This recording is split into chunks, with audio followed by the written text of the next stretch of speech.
Video देखने से पहले चैनल को सब्सक्राइब कीजिए और अगली वीडियो की नोटिफिकेशन पाने के लिए बेल आइकॉन दबाइए। हेलो बच्चों, कैसे हो आप। देखो, क्वांटम मैकेनिक्स की बात चल रही थी हमारे पास। कल हमने ब्लैक बॉडी रेडिएशन के बारे में पढ़ा था, कृष्णिका विकिरण के बारे में हमने पढ़ा था। अब देखो आगे की बात करते हैं। जो आज हमारे पास टॉपिक है वो है प्लैंक्स क्वांटम थ्योरी। ये क्या होती है? देखो, प्लैंक से पहले, यानी कि प्लैंक जो ये वैज्ञानिक हुए, इनसे पहले जो भी वैज्ञानिक हुए उन्होंने क्या बताया? उन्होंने बताया जो हमारे पास लाइट आ रही है, किसी सोर्स से लाइट आ रही है, वो वेव्स के रूप में आ रही है। वो इस तरीके से वेव्स के रूप में आ रही है, यानी कि लगातार आ रही है। ठीक है, जैसे लाइट आ रही है तो वो बिल्कुल सीधे किरणों के रूप में आ रही है, वेव्स तरंगों के रूप में आ रही है। अब जब प्लैंक्स आए, प्लैंक नाम के वैज्ञानिक आए, तो इन्होंने क्या कहा कि जो लाइट है वो वेव्स के रूप में ना आकर छोटे छोटे पैकेटों के रूप में आ रही है। ऐसे छोटे छोटे भागों में आ रही है, छोटे छोटे पैकेटों के रूप में आ रही है, छोटे छोटे ऊर्जा के पैकेटों के रूप में आ रही है। जैसे लाइट आ रही है तो जैसे ये ऊर्जा का एक पैकेट आया, फिर दूसरा पैकेट आया, फिर तीसरा पैकेट आया। जैसे बिस्कुट के पैकेट होते हैं ना, जैसे 100 ग्राम का बिस्कुट का पैकेट आया, फिर 200 ग्राम का, फिर ऐसे। तो इस तरीके से ऊर्जा हमारे पास आ रही है टुकड़ों के रूप में, पैकेटों के रूप में, इस तरीके से। यानी कि प्लैंक के अनुसार जो वेव्स आती थी वो वेव्स नहीं हैं, ऊर्जा के पैकेट है। इनको ही इन्होंने क्या बोल दिया? ऊर्जा के पैकेट या एनर्जी के बंडल, एनर्जी पैकेट्स। यानी कि जो ऊर्जा, यानी कि जो प्रकाश आ रहा है वो टुकड़ों में आ रहा है, डिस्क्रीट रूप में आ रहा है, विवरित रूप में आ रहा है। अब जो ये एनर्जी के पैकेट थे, इनको ही प्लैंक ने क्या बोल दिया? इनको ही प्लैंक ने बोल दिया फोटोन। क्या बोल दिया बच्चों? फोटोन बोल दिया, या फिर क्वांटम। इनको ही हमने क्वांटम बोल दिया। और बहुत सारे ऊर्जा के पैकेट हैं, उनको क्या बोल दिया? क्वांटा बोल दिया। क्या बोल दिया बच्चों? क्वांटा बोल दिया। तो इन क्वांटम के कारण ही जो इन्होंने थ्योरी दी या जो सिद्धांत इनके द्वारा दिया गया, वही क्या कहलाता है? Planck's quantum theory. क्या कहलाता है? Planck's quantum theory. अब आगे देखते हैं। इन्होंने क्या कहा कि जो ऊर्जा होती है, जो एनर्जी है, वो आवृत्ति के समानुपाती होती है। आवृत्ति यानी जिसको हम न्यू से लिखते हैं, आवृत्ति के समानुपाती होती है। आवृत्ति का मतलब क्या है? 1 सेकंड में कंपन कितने हो रहे हैं? प्रति सेकंड कंपनों की संख्या। तो जितने ज़्यादा कंपन होंगे उतनी ही ज़्यादा क्या होगी? एनर्जी होगी। ये बोल रहे थे कि एनर्जी जो है वो आवृत्ति के समानुपाती होती है। अब इन्होंने क्या किया? ये समानुपाती का साइन हटा दिया और इसकी जगह क्या लगा दिया? एक कांस्टेंट लगा दिया। आपको पता है समानुपाती का चिन्ह हटता है तो कांस्टेंट लगता है। अब जो ये कांस्टेंट है, इसी को ही इन्होंने क्या नाम दे दिया? Planck's constant. इनके नाम से ही दे दिया, प्लैंक्स कांस्टेंट या प्लैंक्स स्थिरांक। ई क्या हो गई? एनर्जी। न्यू क्या हो गया? आवृत्ति या फ्रीक्वेंसी। अब जो न्यू है, न्यू बराबर हम जाते हैं C/λ होता है। C यहाँ पे क्या है? वेलोसिटी। किसकी? लाइट की। Light velocity. और लैम्बडा क्या है? वो तो आपको पता ही है, वेवलेंथ है। ठीक है, तो अब इस न्यू का मान किस में रख देते हैं? इस वाली समीकरण में या इस वाली इक्वेशन में रख देते हैं। तो हमारे पास ये क्या हो जाएगा? E बराबर hc/λ। ठीक है, अब देखो यहाँ पे जो h है उसकी वैल्यू कितनी होती है? उसकी वैल्यू होती है 6.626 इंटू 10⁻⁻27 अर्ग सेकेंड। ये हमारे पास किसकी यूनिट होती है? h की यूनिट होती है। तो ये हमारे पास क्या हो गया? या क्या हो गई, ये समीकरण हमारे पास हो गई प्लांक्स क्वांटम इक्वेशन या प्लांक्स क्वांटम थ्योरी। तो इस पूरी बात को ही हमने क्या बोल दिया, प्लांक्स का क्वांटम सिद्धांत, जो ये बताता है कि जो लाइट आ रही है, जो प्रकाश आ रहा है, वो लगातार नहीं आ रहा, सतत नहीं आ रहा, वो क्या आ रहा है, टुकड़ों के रूप में आ रहा है, पैकेटों के रूप में आता है, छोटे छोटे पैकेटों के रूप में आता है, जिनको हमने क्वांटम नाम दे दिया, क्वांटा नाम दे दिया। तो ये हमारे पास क्या हुआ, प्लांक्स क्वांटम थ्योरी। तो ये हमारे पास क्या हो गया, प्लांक्स क्वांटम थ्योरी हो गई। अब हमारे पास क्या है, डी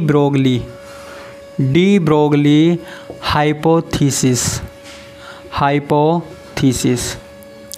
देखो बच्चों, मज़ा तभी आता है जब आगे क्या है, हम मेहनत करें और हमारी जो मेहनत है उसको थोड़ा सा मोटिवेशन मिले।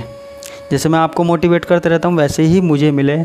तो कोशिश ये है कि आप बताइए कि आपको कैसा लग रहा है, कमेंट बॉक्स में बताइए, और जहाँ प्रॉब्लम आ रही है वो बताइए, मैं अगले लेक्चर में आपका सॉल्यूशन करूँगा। तो चलिए आगे देखते हैं, de Broglie hypothesis, de Broglie अवधारणा। देखो आइंस्टीन ने ये बताया था कि जो प्रकाश है, जो लाइट है, वो दो तरह से हमारे पास आ रही है। एक तो कणीय रूप में यानी कि पार्टिकल्स के रूप में, और एक तरंग के रूप में यानी कि वेव्स के रूप में। यानी प्रकाश की जो होती है वो दो प्रकार की प्रकृति होती है।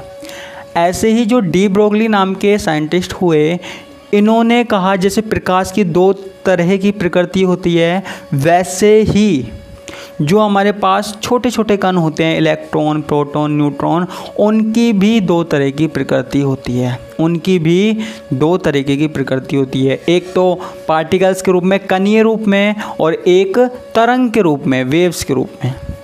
अब देखो आइंस्टीन ने क्या कहा था, आइंस्टीन ने क्या कहा,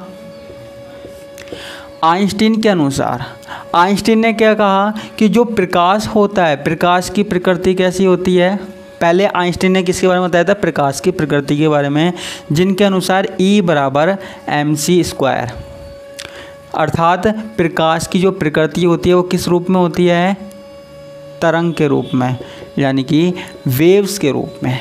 ठीक है। और जस्ट हमने अभी अभी पढ़ा किसके बारे में, प्लांक के बारे में।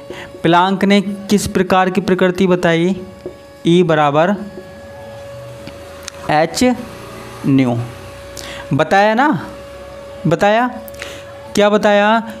देखो आइंस्टीन ने क्या बताया, प्रकाश तरंग के रूप में होता है, और प्लांक ने बताया जो प्रकाश है वो कण के रूप में आ रहा है, एनर्जी के पैकेट के रूप में आ रहा है। दोनों बातें करी।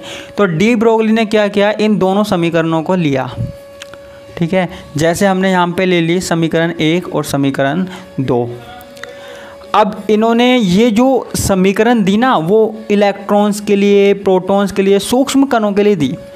अब देखो दोनों को साथ लिख सकते हैं हम, तो मैंने यहाँ पे क्या लिख दिया, mc², दोनों E है तो दोनों बराबर हुए। डी ब्रोगली ने क्या कहा, जो चाहे कणीय प्रकृति ले लो चाहे तरंग प्रकृति ले लो, दोनों एक दूसरे के क्या होते हैं, समान होते हैं, दोनों एक दूसरे के इक्वल होते हैं, बराबर होते हैं। तो mc² it's equal to h/nu, क्या, h/nu। अब देखो जो न्यू है, जो न्यू है, मैंने बताया था न्यू क्या होता है, c/λ, अभी अभी मैंने बताया था। तो न्यू की जगह ये रख सकते हैं हम, तो mc² is equal to h/c/λ, ये हो गया। अब देखो अगर हम चाहें तो ये c से c काट सकते हैं, तो हमारे पास क्या बचा, mc/h/λ। ठीक है। अब हमको क्या निकालना है, लैम्डा निकालना है। तो मैं इसको अगर इस तरीके से लिखना चाहूँ, लैम्डा बराबर h/mc, तो लिख सकता हूँ, लिख सकता हूँ, नहीं लिख सकता, लिख सकता हूँ। आपको समझ में तो आ रहा है ना क्या क्या है। देखो m जो यहाँ पे है, m जो है वो क्या है, हमारे पास मास है, क्या है, मास है या द्रव्यमान है। जो हमारे पास कण है, जो पार्टिकल है, उसका द्रव्यमान है।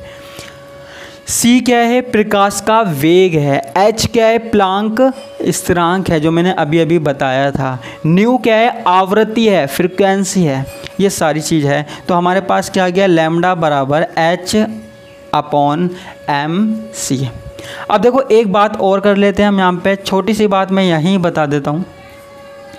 देखो m क्या है, मास, द्रव्यमान, और c क्या है, वेग। ठीक है, चाहे प्रकाश का वेग है लेकिन है तो सही।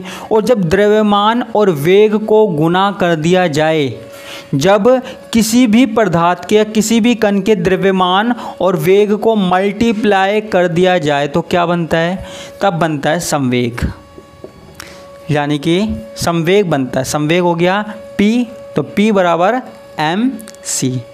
ठीक है, तो लैम्बडा हम क्या लिख सकते हैं, लैम्बडा बराबर h/p लिख सकते हैं, लैम्बडा बराबर h/p। ठीक है, तो ये दोनों समीकरण लिख सकते हैं हम, या तो लैम्बडा बराबर h/mc या लैम्बडा बराबर h/p। तो इस तरीके से हम वेवलेंथ निकाल सकते हैं। क्या निकाल सकते हैं, लैम्बडा का मान निकाल सकते हैं, m का मान निकाल सकते हैं, ये चीज़ें हम निकाल सकते हैं। इसी जो इक्वेशन को ही हमने क्या कह दिया, डी ब्रोगली हाइपोथीसिस कह दिया। लेकिन जो ये अवधारणा है, ये जो समीकरण है, वो सूक्ष्म कणों के लिए ही काम में आती है, बड़े पार्टिकल्स के लिए काम में नहीं आती। छोटे कण जैसे इलेक्ट्रॉन हैं, प्रोटॉन हैं, न्यूट्रॉन हैं, इनके लिए ही ये थ्योरी ज़्यादा काम में आती है। ठीक है, तो ये आपके 2 टॉपिक कंप्लीट हो गए। आगे के टॉपिक की बात हम कल करेंगे। धन्यवाद।